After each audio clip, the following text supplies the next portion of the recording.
Pemirsa, selamat malam. Anda menyaksikan Prime Talk Tajam Mendalam bersama saya Rory Asyari. Pemirsa, pasca kerusuhan 21-22 Mei yang lalu yang diduga melibatkan orang-orang dekatnya, Ketua Umum Partai Gerindra Prabowo Subianto merilis sebuah video. Isi dari video tersebut adalah meminta pendukungnya atau massa untuk tidak berbondong-bondong ke Mahkamah Konstitusi dan juga mempercayakan putusan PHPU atau perselisihan hasil pemilihan umum kepada Mahkamah Konstitusi. Kita saksikan bersama-sama pernyataan Prabowo berikut ini.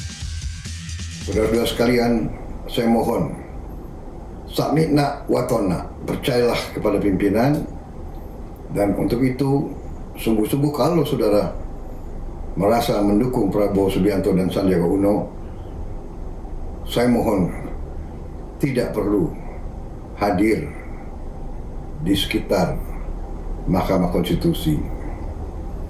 Di sisi lain, kemarin polisi mengungkap peran dari orang-orang yang diduga terlibat, mulai dari mereka yang berperan sebagai penyandang dana, pemesan senjata yang diduga untuk dipakai untuk membuat keonaran di tanggal 21-22 Mei, dan juga pengorder pembunuhan sejumlah tokoh. Kita lihat bersama-sama siapa saja mereka yang kemarin yang dibuka perannya oleh kepolisian. Yang pertama adalah Kiflan Zen, di mana dia diduga memerintahkan membunuh 4 tokoh plus 1, yakni 4 tokoh nasional. Ada Wiranto, Luhut Binsar Panjaitan, Goris Mere, dan juga Budi Gunawan, serta 1 tokoh yang kemarin polisi telah ungkapkan, 1 pimpinan lembaga survei, yakni Yunarto Wijaya. Kemudian memberikan 1.500 Singaporean dollar atau 150 juta rupiah kepada eksekutor, dalam hal ini Iwan, kemudian berpidato bahwa kita akan merdeka. Nah, orang lain yang diduga juga memiliki peran yang penting adalah Habil Marati. Habil Marati selain memberikan uang 150 juta kepada Kiflan Zen untuk selanjutnya diserahkan kepada Iwan, yakni pimpinan dari 6 orang yang berencana membunuh ke-5 orang ini, Habil Marati juga ternyata memberikan uang 60 juta rupiah kepada Iwan secara langsung. Intinya adalah, atau pesan yang dia sampaikan kepada Iwan adalah, ini demi bangsa dan juga negara. Semangat, begitu. Nah, Habil Marati merupakan politisi P3 dan juga mantan pimpinan dari Timnas Sepak Bola PSSI. Artinya dia memberikan uang selain kepada Kiflan untuk disampaikan kepada Iwan, si pimpinan dari para eksekutor, dia juga memberikan uang langsung kepada Iwan senilai 60 juta rupiah, yakni Iwan pimpinan eksekutor. Kemudian ada juga Sunarko yang memerintahkan pengiriman senjata api dari Aceh ke Jakarta, yang polisi menduga senjata api ini ada kaitannya untuk digunakan dalam aksi kerusuhan 21-22 Mei. Kemudian memerintahkan mengepung KPU dan Istana Negara dalam video yang dibuatnya atau disampaikannya untuk massa, begitu. Nah, selain ketiganya, pemirsa, investigasi majalah Tempo juga mengungkap salah satu mantan anggota tim Mawar bernama Fauka Nur Farid yang dituding berada di balik aksi 21-22 Mei di Sarinah, Jakarta.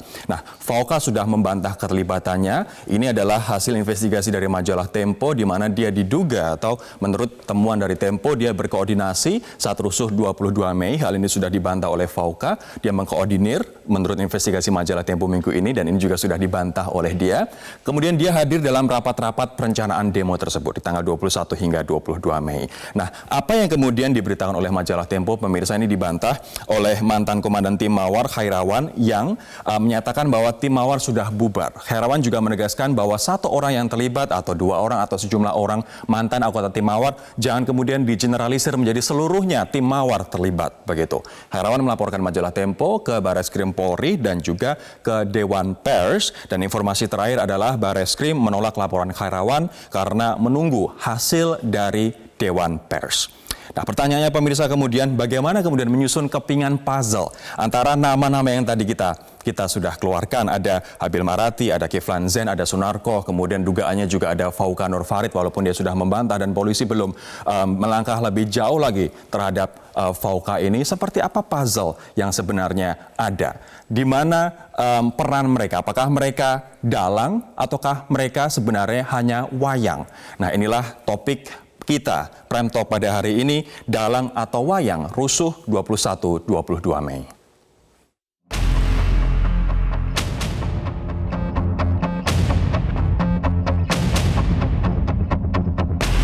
Paling nggak 3 hal jadi jelas kan. Masalah kerusuhan 21-22, masalah senjata ilegal ya yang dikuasai, miliki oleh saudara Sunarko. Lalu adanya satu senjata ilegal yang ada hubungannya dengan rencana pembunuhan 5 tokoh.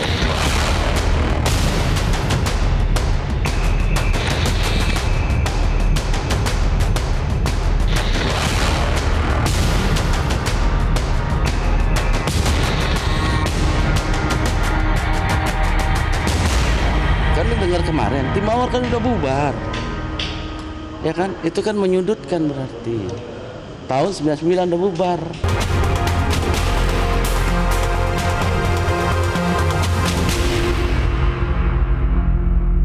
Sebelum kita mulai dialog pemirsa, kita dengarkan dulu pernyataan Kepala Staf Kepresidenan Muldoko yang menilai konvers polisi dan TNI kemarin belum mengungkap dalang sesungguhnya.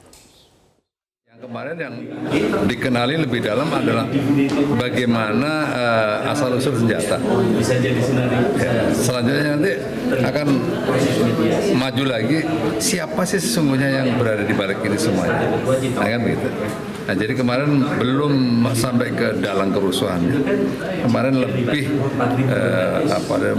mengungkap asal-usul senjata dan mau dipakai apa senjata itu. Nah, itu. Intinya di atas Kiflan Zain itu masih ada lagi, Pak? Ya. Intelektual yang lebih tinggi. Ya, bisa ada, bisa bagaimana nanti hasil investigasi berikutnya. Saya akan memperkenalkan dua orang narasumber yang hadir di studio Prime Talk. Ada Pak Wawan Purwanto, Direktur Komunikasi Badan Intelijen Negara.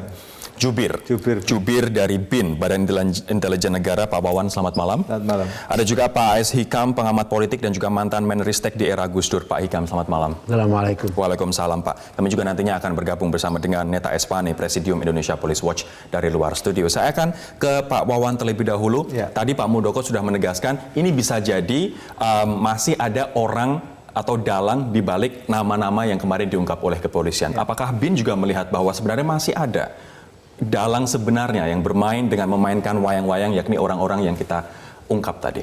Ya, sebetulnya ini kan kembali kepada hasil penyelidikan di lapangan nantinya. Karena ini kan baru pada orientasi lapangan, para pelaksana, kemudian juga link up yang pertama, kedua. Link up yang berikutnya tentu itu perlu pembuktian dan effort yang lebih untuk bisa mengaitkan dan mengarah kepada dalang. Dan ini tentu juga harus ada data-data atau pendukung, kemudian juga fakta-fakta dan juga bukti. Kita tidak bisa ngomong kalau nggak ada bukti, karena ini persoalan hukum, ya kan. Oleh karenanya dari hasil yang sudah ada nanti, ini kemudian dari BAP tentu akan berkembang ke arah pengungkapan siapa sesungguhnya Master X yang ada di atas, karena ini semua orientasinya kan ingin membuka semua tirai. Apa sih sebenarnya kalau misalnya dari investigasi kemudian dari pengamatan BIN, apa sih sebenarnya motif di balik aksi-aksi ini? Ya, kita tahun politik ya, tidak lepas dari masalah soal yang berkait dengan politik. Dan ini tentu politik kan begitu luas dan tentu saja kalau pro justisia ini kan persoalan hukum. Kalau soal politik adalah sesuatu yang berbeda. Oleh karenanya kita tidak ingin rancu terhadap itu semua. Pak Wawan, apakah ini artinya yang ada di balik aksi-aksi ini adalah orang yang berkepentingan secara politik? Misalnya saja mereka yang tidak puas dengan hasil dan proses politik. Pada kenyataannya kan iya, ini kan tidak bisa lepas dari faktor politik. Kehadiran di Bawaslu misalnya kan juga ada proses politik yang ada. Kemudian juga rangkaiannya yang kenapa yang disasar si A, si B, si C juga terkait dengan masalah-masalah itu. Dan kemudian sekarang ada pergerakan lagi ke MK yang tentu saja nggak ada lepas dari masalah-masalah politik itu. Oleh karenanya kita ingin semua pihak tetap kita satu. Kita hargai aturan main, kita hargai undang-undang, konstitusi yang ada. Kalau semuanya kembali ke sana, insya Allah ini semuanya akan datar. Yang paling kecewa siapa, Pak Wawan, dengan hasil dan proses pemilu ini? Kan begini, Mas, ada sesuatu keinginan tidak sampai pasti kecewa, gitu ya. Di dalam sebuah pertarungan pemilu pasti ada yang kalah, ada yang menang. Yeah. Yang kalah pasti kecewa. Dan kekecewaan ada yang mengungkapkan secara prosedural, tapi ada yang juga ekstra yudisial, ekstra parlementer. Lah, ada yang seperti itu yang diungkapkan. Oleh karenanya, kalau misalnya ada kekecewaan, salurkan lewat sesuatu yang sesuai aturan. dan insya Allah itu akan aman. Oke. Tapi kalau misalnya secara ekstraparlementer, ekstrajudisial, dan di jalanan, persoalannya akan memunculkan masalah baru. Baik. Dan itu terkait pidana nanti. Pak Hikam, menurut analisa Anda siapa sebenarnya dalang di sini, Pak? Secara politik. Pertama-tama Anda harus menjelaskan dulu yang Anda sebut dengan dalang itu siapa levelnya, kemudian apa yang dimaksud dengan dalang itu, apakah sutradara atau aktor? Dalam bayangan saya, kemarin saya juga berbincang dengan sejumlah pengamat politik, ada juga pengamat hukum. Dia adalah yang punya gawe. Dia adalah yang ibaratnya kalau orang Jawa nanggap wayangnya, mengundang pertunjukan wayangnya. Dia yang paling punya kepentingan, dia yang paling punya uang, dia yang paling punya pengaruh, dia yang paling punya mungkin kekecewaan. I don't know, kita nggak tahu begitu. Tapi kalau menurut Pak Hikam, ya kalau yang Anda sebut seperti itu bisa banyak orang, bukan hanya yang kalah tapi juga yang menang. Jangan-jangan juga mempunyai gawe tadi peran seperti andil itu. di situ. Oleh karena itu menurut saya agak riskan juga kalau kita membicarakan hal seperti itu tanpa kita melalui proses-proses yang kemudian bisa dipertanggungjawabkan. Karena sama saja dengan kita juga melakukan spekulasi baru di antara berbagai macam spekulasi yang sudah ada, dan bahkan itu bisa berisiko muddy the water, ya, mengotori air yang sudah keruh. Oleh karena itu saya kira media dan juga pengamat itu harus agak bersifat berhati-hati dan juga mungkin mempunyai tugas untuk tidak muddying the water tapi membersihkan, membuat urusan menjadi rada bersih begitu. Ini sebenarnya publik juga madi, Pak, untuk bertanya siapa sebenarnya dalang di balik ini, walaupun memang polisi belum mengungkap. Tadi saya awalnya meminta Pak Hikam untuk clear the water, untuk membersihkan air itu sehingga publik karena menjadi proses kan masih berjalan.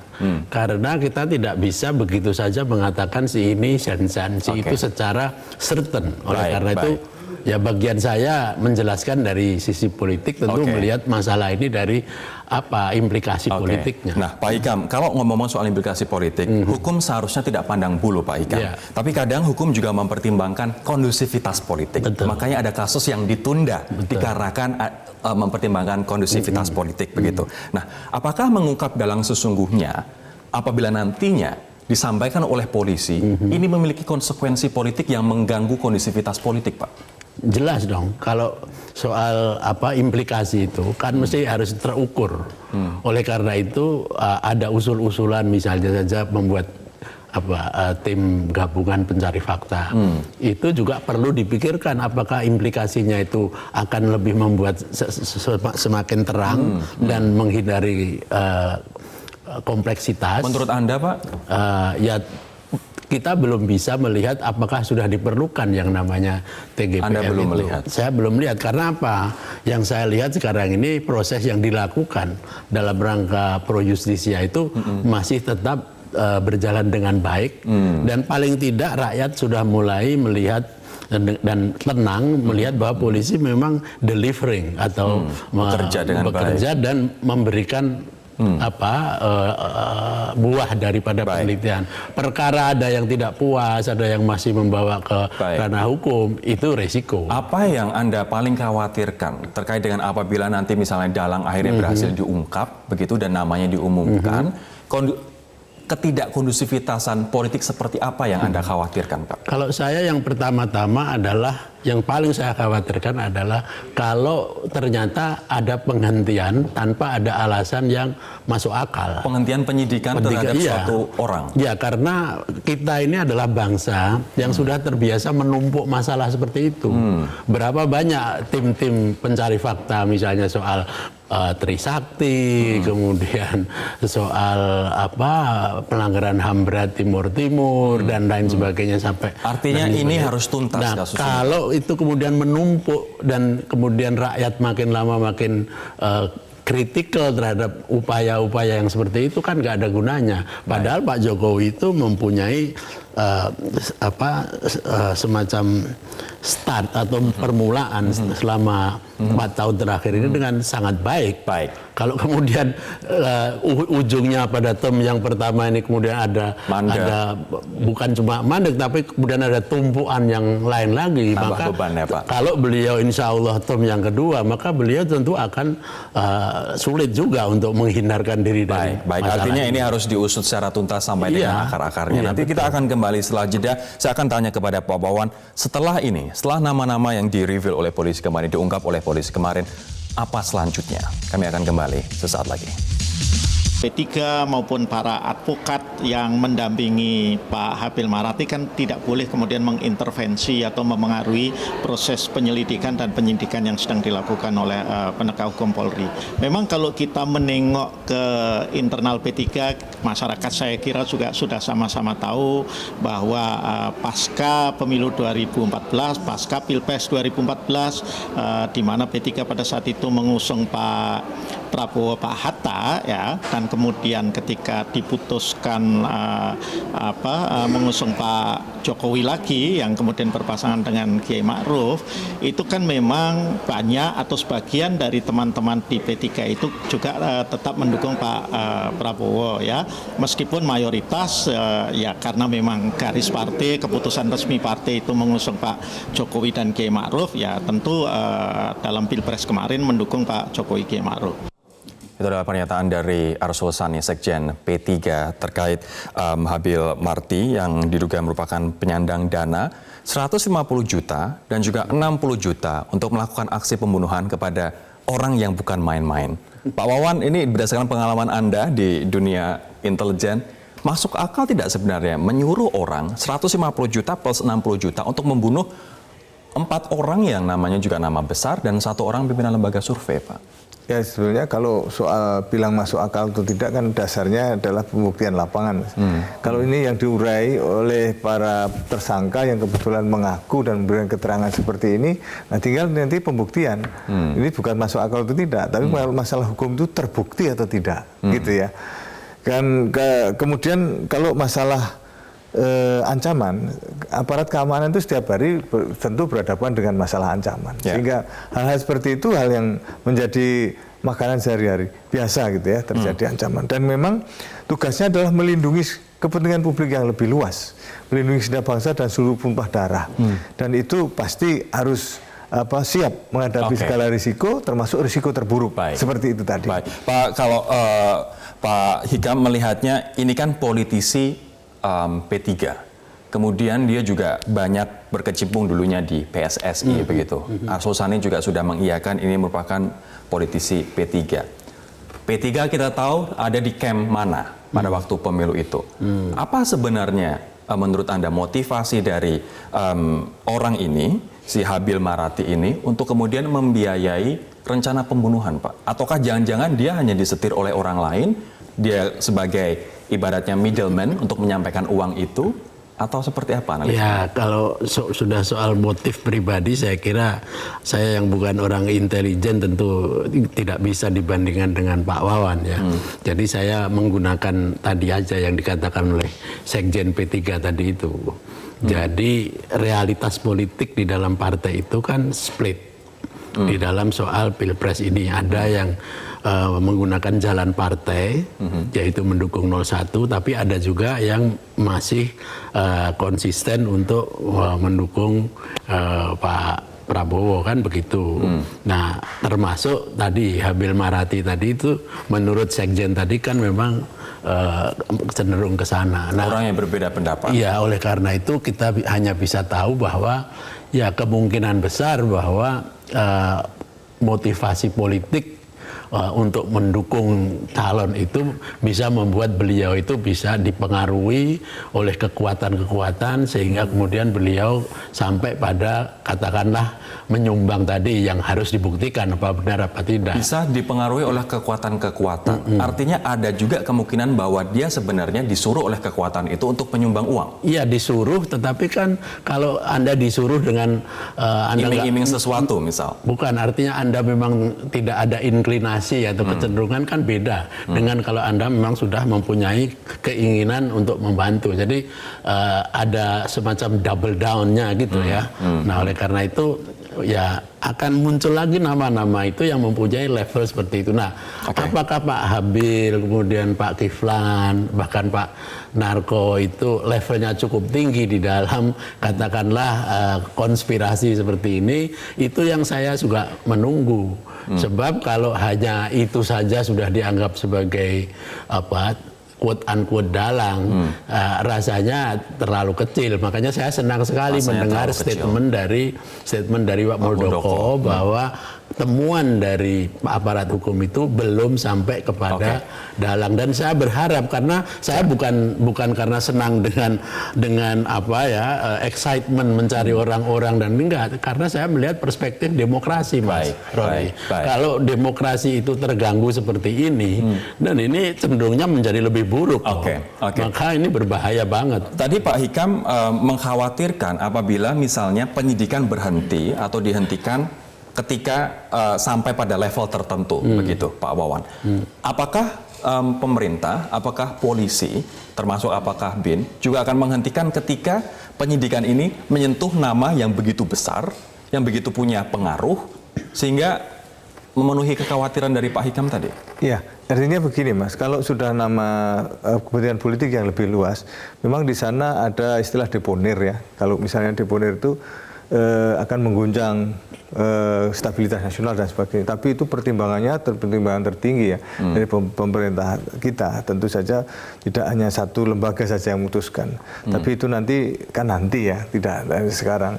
Tapi kalau kita lihat sekarang kan lagi masih dalam proses yang sangat awal. Jadi dari awal ini tentu akan diselesaikan dulu. Kemudian juga ini running kan masih terus panjang.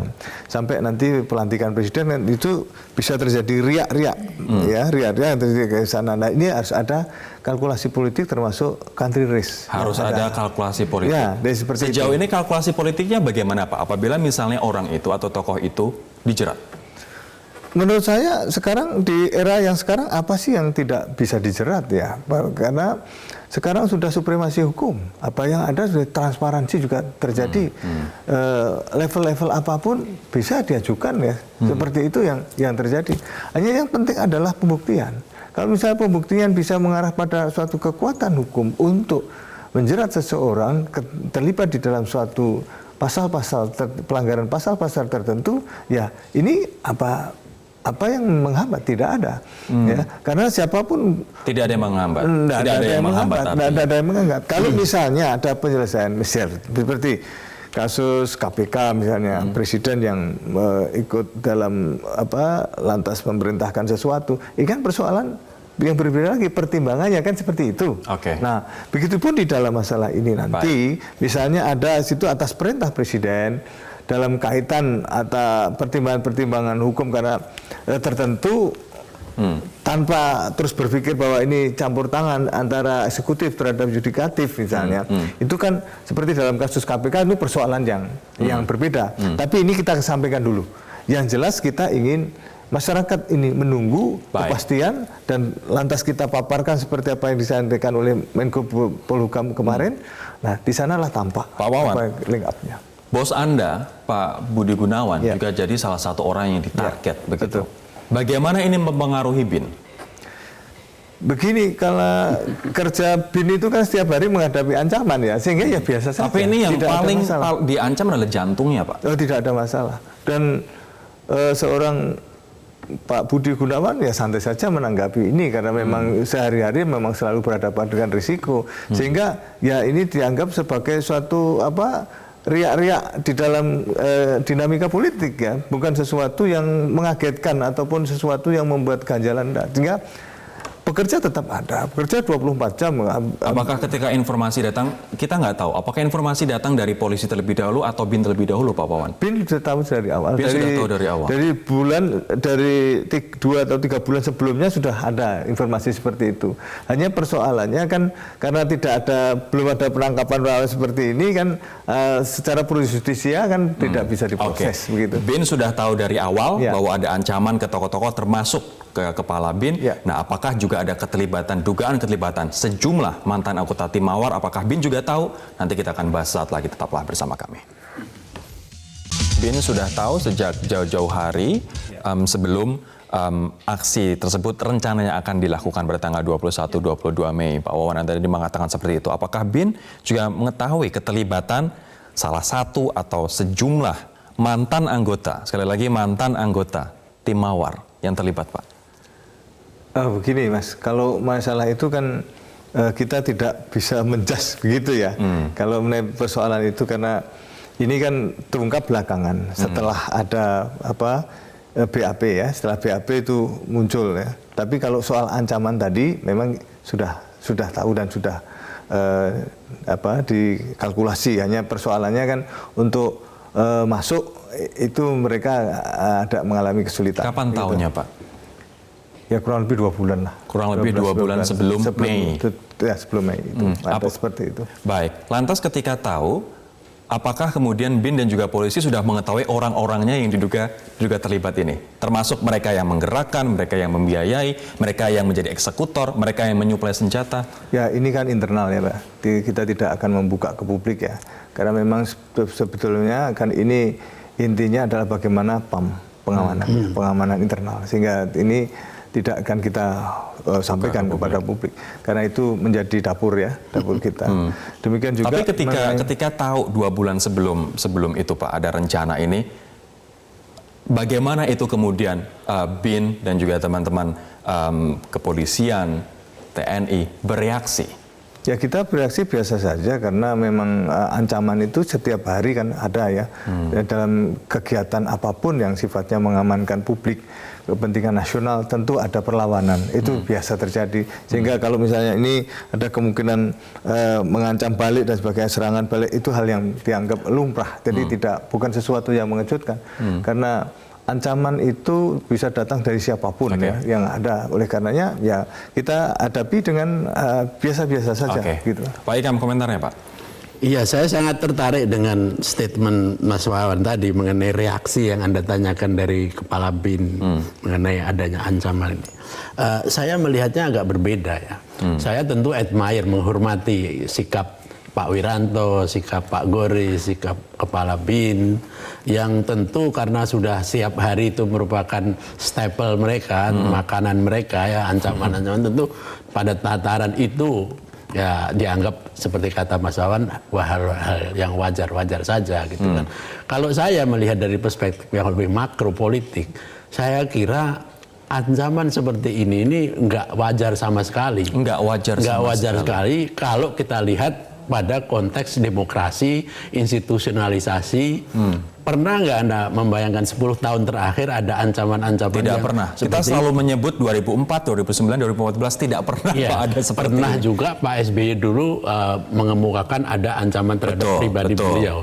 Tetapi kalau saya lihat sekarang ini yang diancam itu adalah posisi-posisi sangat strategis, dan ini menunjukkan satu indikator bahwa demokrasi kita betul-betul setback. Ya, karena apa yang kita laksanakan selama 20 tahun terakhir ini ternyata kemudian menciptakan juga respon yang sangat negatif dari sebagian dari elit politik kita. Kenapa ada setback ini, Pak, menurut Anda? Ada kompleksitas masalah, tetapi menurut saya salah satu problemnya adalah karena struktur politik kita itu mengalami semacam kemandekan. Kemudian apa yang disebut dengan konsolidasi demokrasi kita juga mandek. Nah, salah satu perkaranya ini adalah kemandekan pada tataran elektoral politik. Ditambah lagi masyarakat sipil sekarang ini juga mengalami perpecahan dalam tanda petik karena identitas politik identitas. Nah, ini yang kemudian masuk di dalam kontestasi politik sekarang, sehingga menjadi sangat keras. Dan inilah politik identitas. Nah, oleh sebab itu tidak mungkin ini persoalan ini tidak diselesaikan, jangan sampai ada penumpukan. Karena nanti akan ada susulan dari belakang, yaitu aspirasi-aspirasi politik yang menginginkan rusaknya demokrasi ini akan menguat. Baik. Kita akan tampilkan lebih dahulu informasi ini, pemirsa. Mantan anggota tim Mawar sekaligus Ketua Garda Prabowo Fauka Nur Farid mengaku selalu menjadi kambing kambing hitam meski dirinya membantah terlibat aksi kerusuhan 21-22 Mei lalu. Sementara pihak majalah Tempo pun mengklarifikasi bahwa tidak pernah menyebutkan tim Mawar sebagai dalang kerusuhan. Kalau saya ke Kartanegara itu kan rumah beliau, gak usah pada saat Pilpres. Hari-hari sebelum Pilpres itu saya pasti ke sana karena kan saya ada hubungan. Ibaratnya mantan anak buahnya beliau, ya kan. Tapi kan ke sana saya hanya sekedar berkunjung aja. Silaturahmi gitu Bang. Silaturahmi. Meskipun dia mengatakan bahwa tidak ada niat kami untuk bikin aksi yang mengarah pada kekerasan. Fauka mengatakan perintah dari Pak Prabowo adalah aksi damai, tapi memang ada indikasi-indikasi ke arah sana. Nggak benar. Jadi info yang disampaikan bahwa saya katanya terlibat dalam kerusuhan 21-22 itu adalah tidak benar karena pada saat kejadian saya tidak ada di lokasi itu. Kita cek kepada Pas Pampres, satu-satunya angkatan 92 di Pas Pampres adalah Komandan Pas Pampres yaitu Maruli, dan Maruli mengatakan hari itu saya sepenuh hari dengan Presiden.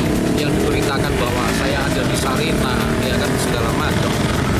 Ya, itu semuanya agak benar dan saya punya saksi bahwa saya tidak ada di lokasi Bawaslu ataupun di Sarina. Saya masih nggak percaya dengan keterangan itu dan mengecek sendiri di Pas Pampres ada nggak angkatan 92 lain. Saya cek ke 2-3 orang teman-teman di sana yang mengatakan yang paling tinggi ya Pak Maruli 92. Lain itu dan grup itu udah 95. Sudah lebih muda lagi ya? Jauh lebih muda. Saya ada di suatu tempat tapi saya tidak ada di Sarina. Saya nggak bilang bahwa yang bersangkutan bohong. Saya mau mengatakan bahwa ada fakta lain. Silakan pembaca aja yang lihat. Informasi dari mana itu, ya kan? Saya selama ini tidak pernah yang namanya ikut rapat-rapat untuk merencanakan demonstrasi karena saya tahu bahwa orang seperti saya ini pasti akan menjadi kambing hitam. Saya kira terlalu dini untuk mengatakan di beberapa WhatsApp group misalnya atau di sosial media dalang. Saya kira belum sampai ke sana. Ini bantah-bantahan dan apakah publik seharusnya berterima kasih kepada majalah Tempo, Pak Ikam? Oh, saya kira iya. Orang bisa saja mengkritisi atau membantah dan lain sebagainya, tapi menurut saya jasa majalah Tempo ini termasuk menurut saya luar biasa karena dia membuka hal-hal yang kalau tidak diketahui oleh publik itu bisa malah memperkeruh masalah. Nah, tadi itu bantahan-bantahan itu mengikuti apa yang dikatakan oleh beliau harusnya nanti disalurkan kepada ranah hukum.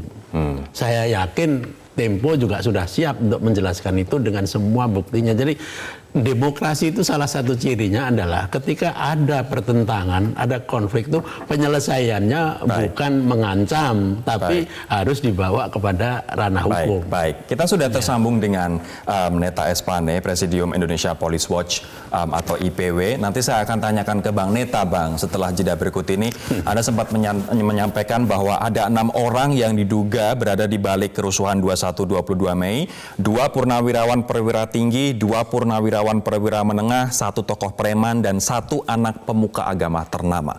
Apakah nama-nama kemarin yang diungkap polisi merupakan termasuk dalam 6 orang ini yang sebelumnya diungkap oleh Neta Espane? Kami akan tanyakan sesaat lagi.